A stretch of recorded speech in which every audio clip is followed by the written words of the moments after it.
Keberhasilan Indonesia sampai di titik seperti sekarang ini tentu nggak datang begitu saja. Ada sebuah proses panjang yang dilakukan, terutama untuk menciptakan tim seperti ini hingga menyangkan lolos ke Piala Dunia 2026.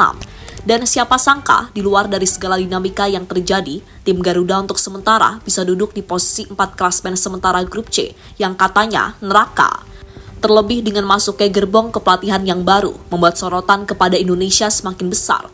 Apalagi tentu saja ditambah masuknya beberapa pemain baru yang semakin meningkatkan value dari timnas Indonesia itu sendiri.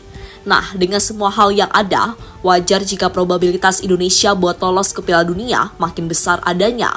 Melihat segala perubahan yang ada, membuat timnas Indonesia disebut-sebut sebagai tim paling seksi di Asia.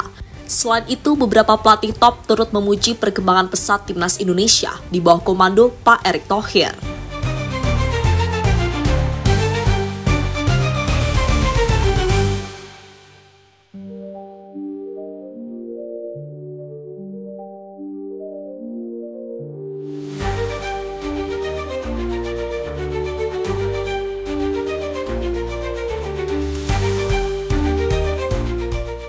ESPN pernah menulis jika timnas Indonesia sekarang sudah jauh berbeda, di mana tim Garuda dinilai sangat bisa untuk melawan tim manapun di Asia untuk saat ini.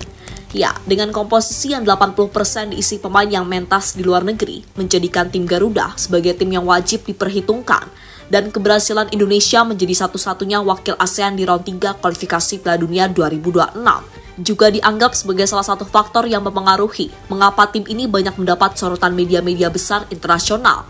Bahkan FIFA pun juga sekarang sering banget membuat postingan terkait Indonesia di dalam sosial medianya. Jelas semua itu harusnya bisa menjadi tambahan pelecut semangat bagi tim Garuda untuk terus melangkah maju. Serta mudah-mudahan segala sorotan yang masuk gak malah menjadi beban bagi para pemain untuk bisa on form di atas lapangan.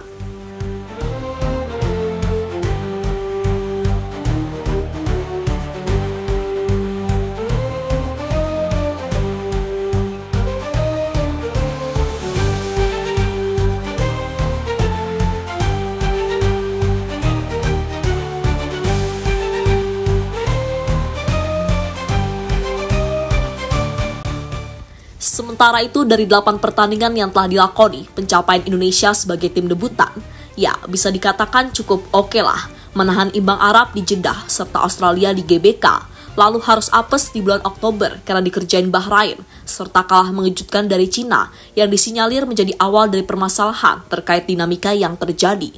Dan puncaknya ketika dihajar Jepang, walaupun ya dari awal udah tahu bakal kalah, tapi cara kalahnya itu loh sangat disayangkan, sehingga kita terhempas 4 gol tanpa balas.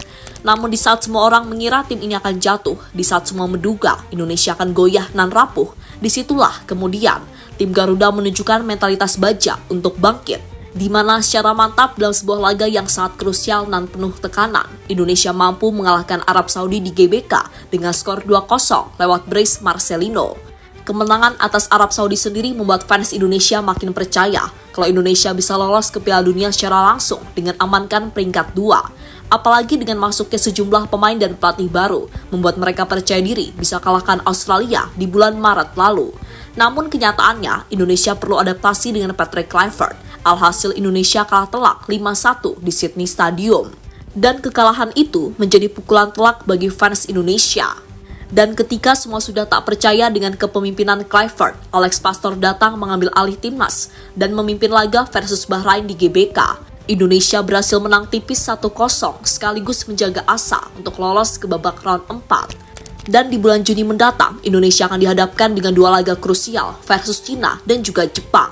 4 poin jadi target timnas untuk memastikan 1 tingkat di peringkat 3 atau 4, lalu melanjutkan perjuangan di babak selanjutnya.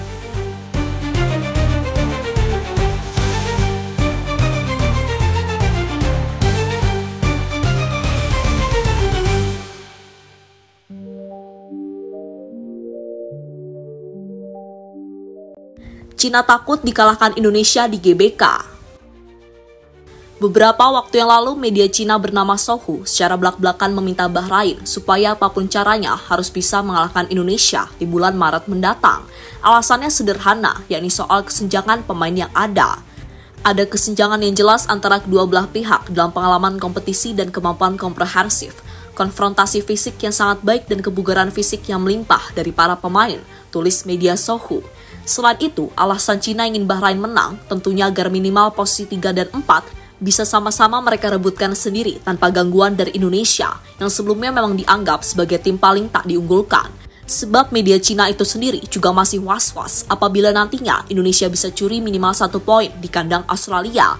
Dan kalau mereka bisa mengalahkan Bahrain, maka peluang bagi tim sejuta panda pun semakin tipis.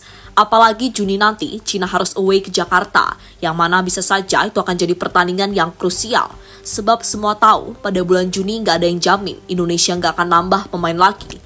Karena jika mampu meraih setidaknya 4 poin di bulan Juni, maka kesempatan untuk bisa lolos langsung ke Piala Dunia tentu semakin terbuka. Ditambah Jepang yang sudah pasti juara grup, kemungkinan hanya akan menurunkan skuad kedua ketika menjamu Indonesia. Jadi ya masuk akal jika Cina sebegitunya khawatir.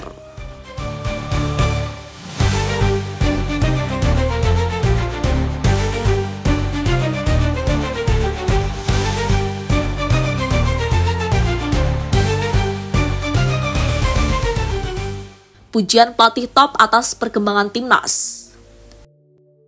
Sementara itu, melihat perkembangan yang cukup pesat dari timnas Indonesia dalam beberapa tahun terakhir, membuat pelatih kenamaan Eropa yang pernah datang ke Indonesia, yakni Louis van Gaal, Massimiliano Allegri, dan Brendan Rodgers.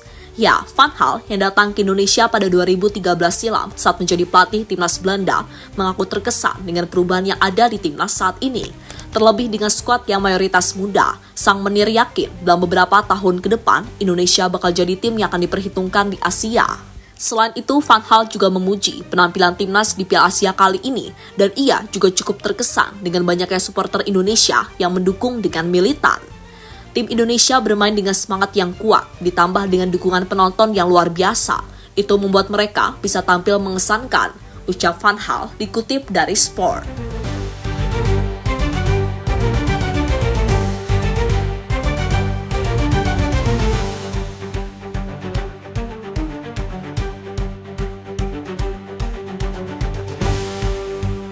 Kemudian ada Allegri, pelatih asal Italia itu juga pernah melawat ke Indonesia pada 2013 untuk menjalani pramusim bersama Juventus melawan ISL All-Star.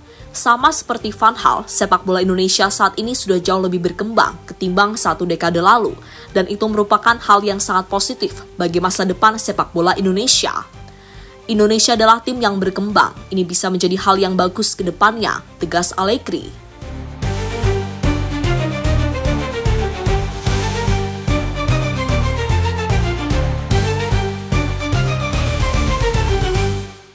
Berikutnya ada Brendan Rodgers, pelatih yang kini menangani Celtic itu berkunjung ke Indonesia juga pada 2013 silam.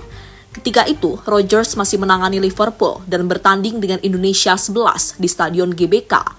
Nah, melihat gimana permainan timnas di Piala Asia yang sekarang memang lagi viral bahkan sampai Eropa, membuat Rodgers terkesan sebab emang harus diakui kalau Indonesia sebenarnya banyak dipenuhi talenta berbakat, hanya saja ketika itu tidak terurus dengan baik. Dan di babak round 3 ini, Rodgers cukup terkejut Indonesia bisa tampil Spartan dengan mayoritas pemain muda yang dimiliki. Pemain Indonesia bermain sangat baik, mereka tampil dengan penuh semangat dan kerja keras. Selamat, ucap ex-pelatih Leicester itu.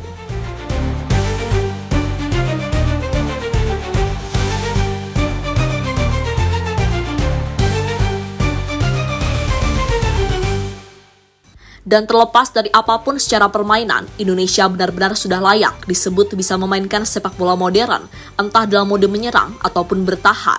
Dan berkaca dari segala yang ada, jalan Indonesia ke Piala Dunia sungguh bukan hal yang mustahil lagi buat didapatkan. Apalagi dengan komposisi pelatih dan pemain-pemain baru dari Eropa, jelas membuat timnas bakal makin kuat dan diperhitungkan oleh tim-tim di Asia, khususnya tim Timur Tengah yang sejauh ini selalu ingin bermain curang dari Indonesia.